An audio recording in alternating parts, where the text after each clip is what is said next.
Hi friends, Christmas കാലം നാം ഭംഗിയുള്ള പുൽക്കൂടുകളൊരുക്കി ഉണ്ണി യേശുവിനെ വരവേൽക്കുവാൻ സമയമാണ്. ഇവിടെയും സന്തോഷവും ആഹ്ലാദവും അലയടിക്കുന്ന നിമിഷങ്ങൾ, ആഘോഷങ്ങളുടെ ദിനങ്ങൾ.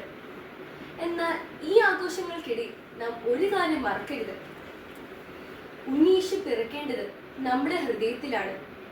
ഹൃദയത്തിൽ സ്നേഹവും ദയയും ക്ഷമയും നിറയണം. മറ്റുള്ളവരോടുള്ള ദേഷ്യവും സ്വാർത്ഥതയും പിണക്കവും അഹങ്കാരവും എല്ലാം നീക്കി ശാന്തമായ ഒരിടം നമ്മുടെ ഹൃദയത്തിൽ നാം ഒരുക്കണം. നമ്മുടെ ഹൃദയത്തിൽ ഏറ്റവും മനോഹരമായ ഒരു പുൽക്കൂട് ഉണ്ണി യേശുവയ്ക്കാൻ നാം നിർമ്മിക്കണം. അതിൽ നിന്ന് ഉണ്ണി യേശുവയ്ക്കാൻ സ്നേഹ സമ്മാനങ്ങൾ നാം ഒരുക്കണം. അതിനായിട്ട് 11ാം ദിവസമായ ഇന്ന് നമുക്കൊരു പൂമാല നിർമ്മിച്ചാലോ? അതിനായി 91ാം സങ്കീർത്തനം 10ാം വാക്യം നമുക്ക് മനഃപ്പാഠമാക്കാം.